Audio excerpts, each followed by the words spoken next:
दोस्तों मार्केट में बहुत ज़्यादा पैनिक सिचुएशन क्रिएट हो चुकी है। अगर आप सोच रहे हो कि सेल कर करके लोग पैसा बना रहे हैं तो ऐसा नहीं है, क्योंकि निफ्टी के ऑप्शन चेन के डेटा पे मेरे को कहीं से कहीं तक भी शॉर्ट पोजीशन क्रिएट होती हुई नहीं दिख रही है। ठीक है, पहली बात तो ये है। सेकंड चीज़ ये जो बिक रहा है ना, ये माल सिर्फ कैश में बिक रहा है।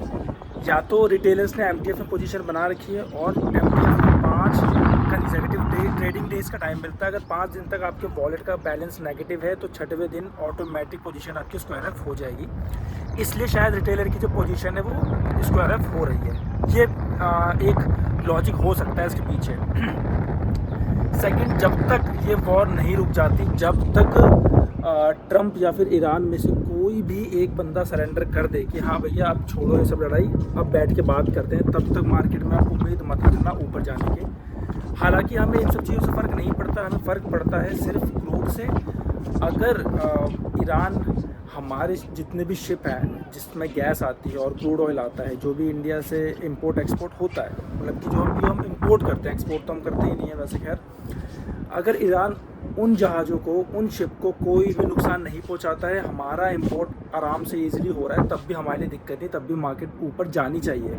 हालांकि जाएगी नहीं, क्योंकि यूएस की मार्केट भी नीचे गिर रही है और बाकी देशों की मार्केट भी गिर रही है, तो ग्लोबल सेंटीमेंट ही ख़राब है। अब ग्लोबल सेंटीमेंट ख़राब होगा तो जाहिर सी बात है हम भी यार थोड़ा बहुत तो गिरेंगे ही गिरेंगे।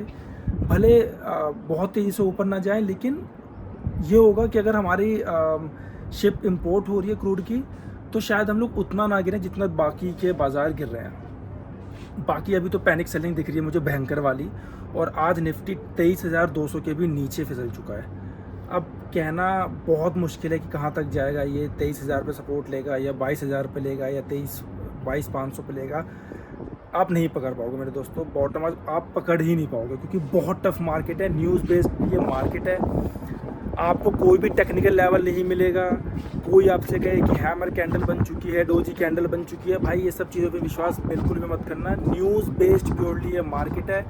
जैसी जैसी अच्छी न्यूज़ आएगी मार्केट ऊपर जाएगा, और अगर कितनी भी नेगेटिव न्यूज़ आए तो कैंडल वैंडल देखना भूल जाना, क्योंकि नेगेटिव न्यूज़ पे ये मार्केट फेंक के मारेगा आपको बहुत तेज़ी से। क्योंकि आप लोग देख रहे होगे 200-300 पॉइंट गैप डाउन ऐसे ही हो जा रहा है बहुत ईजिली, जबकि 200 पॉइंट्स का गैप डाउन या 200 पॉइंट जिस दिन मार्केट गिरती थी पहले, उस दिन हम लोग कहते थे कि मार्केट क्रैश। आज अगर 100-150 पॉइंट जा रही है ना नीचे, तो हम कहते हैं कि आज क्रैश नहीं हुई है, आज थोड़ा सा बच गए हैं हम लोग, है ना। तो अभी मार्केट इतनी ज़्यादा ख़राब है कि कुछ भी कहना, कुछ भी करना बहुत ज़्यादा टफ है। हालांकि अगर आप इन्वेस्टर हो तो यही सारे मौके होते हैं अपने स्टॉक को एक्यूमुलेट करने के, अच्छे स्टॉक बाय करने के, लेकिन शायद आपको अभी वो भी नहीं करना चाहिए। एक बार आप ये सारी लड़ाई थम जाने दो, रुक जाने दो, उसके बाद आप लोग डिसीजन लेना, क्योंकि मुझे लगता है ये बहुत ज़्यादा जल्दी होगा। आप 100, 200, 300 पॉइंट ऊपर बाय कर लो, लेकिन तब बाय करो जब आपको कन्विक्शन अच्छा आ रहा है कि हाँ भाई अब सब कुछ से ठीक है, अब धीरे धीरे लोग ऊपर जाएंगे। लेकिन कन्विक्शन अगर नहीं आ रहा, कोई अच्छी न्यूज़ नहीं आ रही, तो एक्यूमुलेट करने का कोई मतलब बनता नहीं है।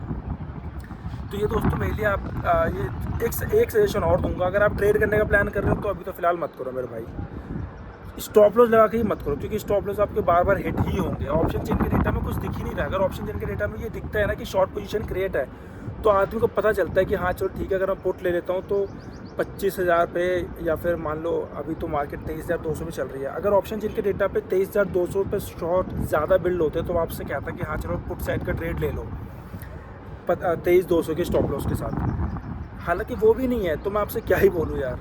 तो मेरा ओपिनियन यही है, मेरा सजेशन यही है कि ट्रेड भी अभी आप लोग छोड़ ही दो।